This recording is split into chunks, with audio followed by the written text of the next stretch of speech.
My name is my name is Paulita Peña Urenda, or Paula for short, and I have worked for the state of Oregon at the Department of Education for nearly 20 years here in Salem.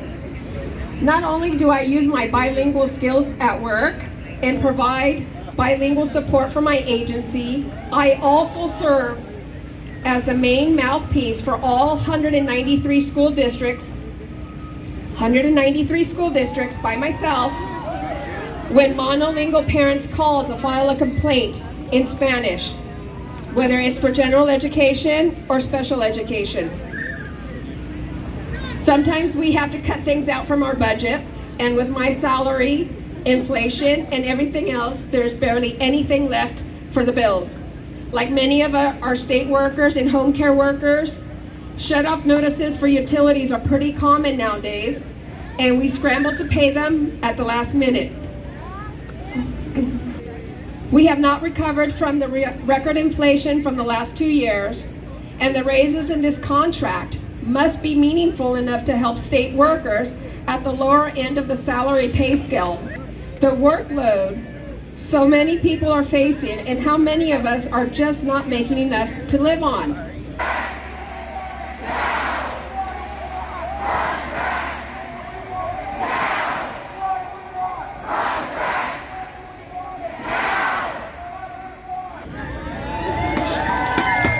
Management needs to stop treating our contract like they treat my treaties.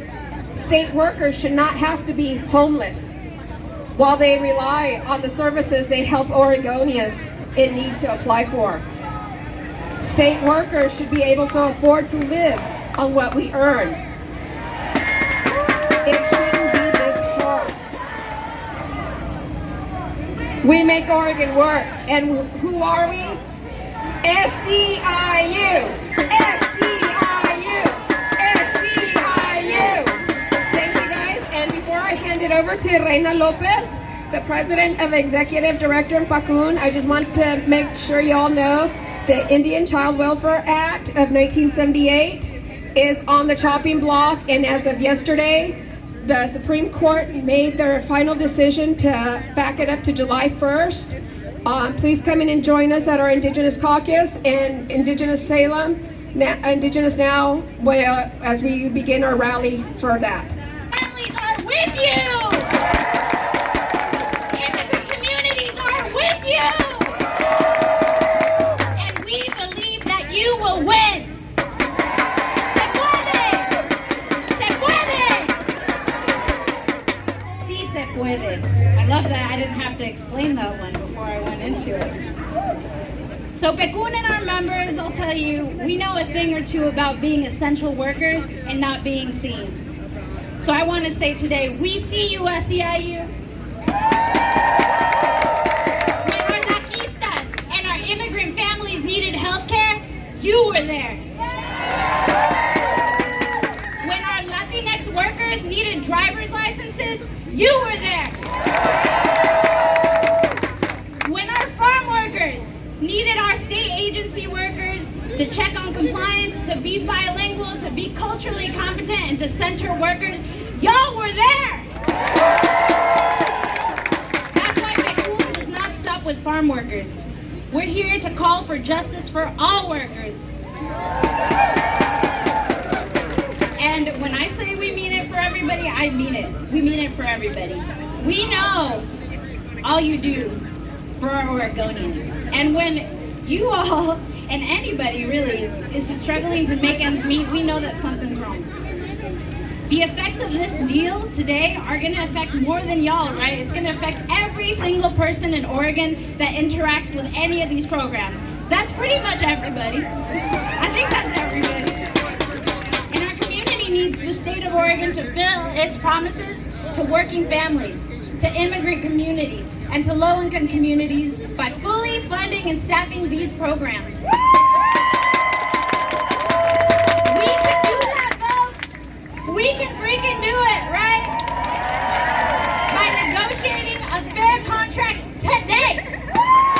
Not tomorrow, today. When do we want it? When do we want it?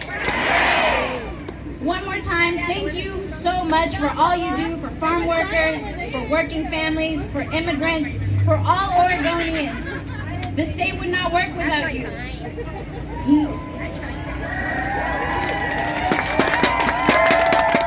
Now it is my great pleasure to introduce my sister in the movement, Executive Director of SEIU 503, Melissa Unger.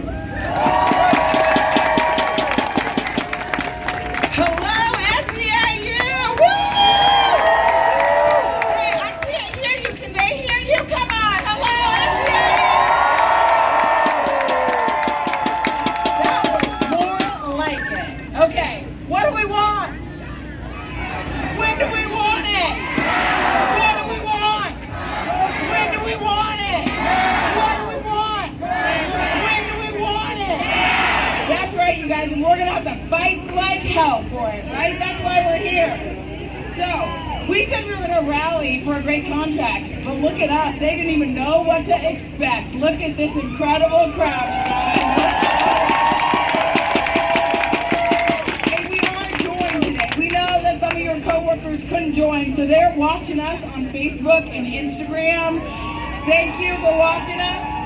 And they're emailing their legislators, telling them that while they're not here, they're here with us in spirit, fighting for this contract. Because this is the beginning, not the end of this fight. That's right, this is the beginning, not the end.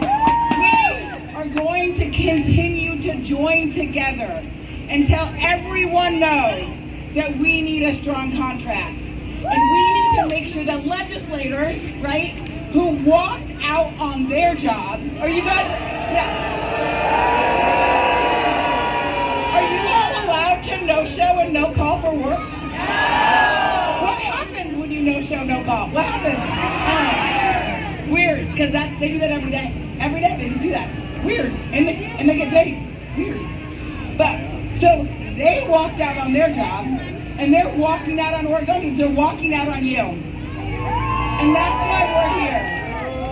Because we know that Oregonians need.